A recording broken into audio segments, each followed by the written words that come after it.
Hello again, all you Japanese cartoon fans.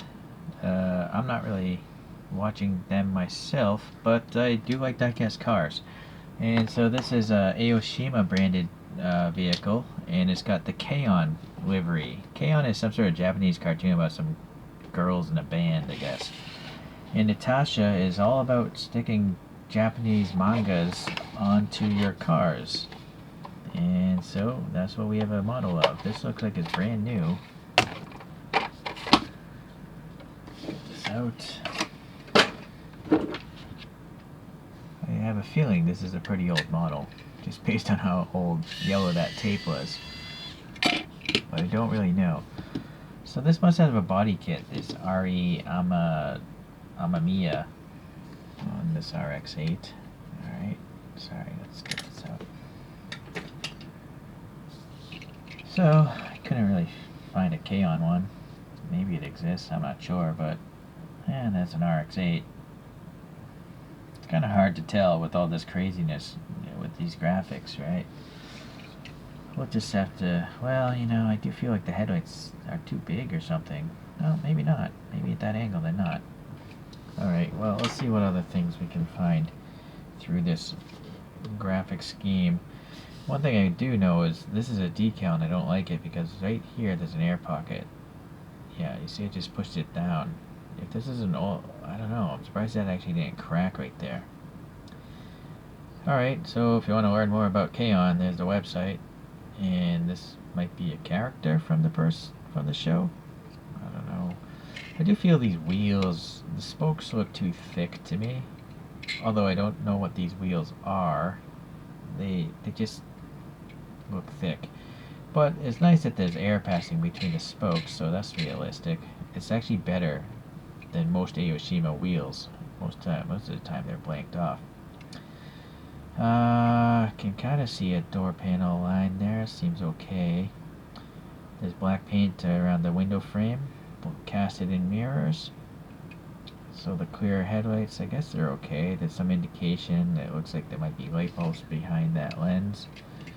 And then just a smooth black surface here. No grille texture.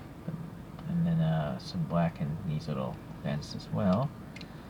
I don't see any sort of wiper blade indication at all. And I can see them on the photos. There should be some molded in ridges here in my opinion. Some blackout printed on the casting and the window itself. Alright.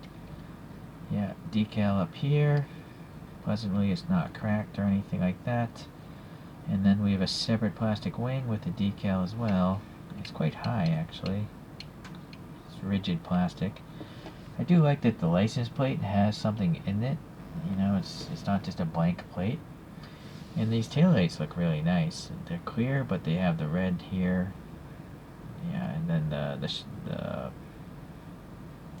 rod is going into the casting itself, so it looks like a light bulb. There's also something here as well. So not bad. Unfortunately, the exhaust tips are kind of lame.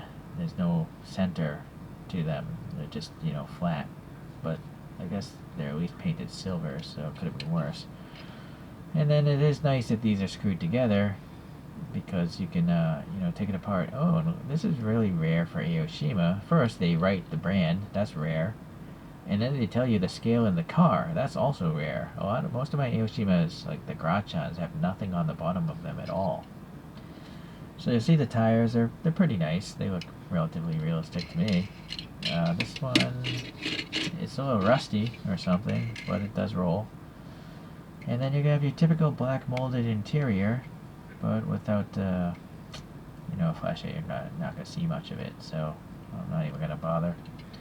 I'm debating if I want to repaint that interior maybe later. I'm now also noticing there's some silver right here for this little marker, so that's good. I want to strip the decals off, but I've tried to do that on a different Aoshima, and it just never worked.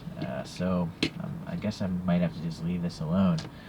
So let me pull out the Spin Master, and we shall take a look at a couple of these other die-casts with the crazy liveries and stuff. Yep, that thing's literally scraping the monitor. Alright, well, I have this RX-7 from the same, I don't know if it's the same series or not. It does have printing on the bottom, so maybe it is the same. But it has maybe a different franchise, I guess, all over it. So I have this Toyota Chaser, and this is the one I tried to remove the decals off of. I tried hot water, I tried decal softener, and I tried adhesive remover, but nothing got through that decal. It's so like baked on there. But here, let me give you show you guys. I'm always complaining about decals, and the reason why is look how cracked it is. It's all fractured like it's a stone. And so if this was a decal I actually wanted, it would bother me. You see all these little hairline fractures? It looks like, you know, like an old road or something like that. So that's why I don't like decals. It's thin plastic, and thin plastic apparently cracks. Alright, I have this, another reason is all the air pockets, you know, as I mentioned. This one has a whole slew of air pockets in the door channel here. Yeah, and, well, it's just unsightly. That's an AE86 Trueno. And the last one is a Toyota Supra.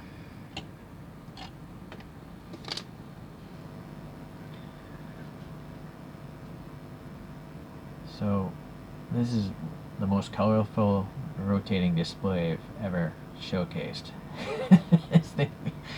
this thing just looks like a video game. You know, it's just so crazy looking at all these graphics. I'm not even sure why I'm collecting these. I don't know. I started with one, and then another one came up cheap, and then if they come up inexpensively, yeah, I guess I'll try to finish the collection.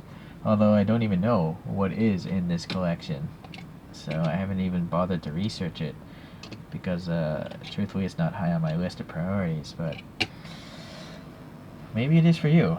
You know, leave a comment. Do you like this whole style of itasha? You know, putting these cartoon graphics on cars.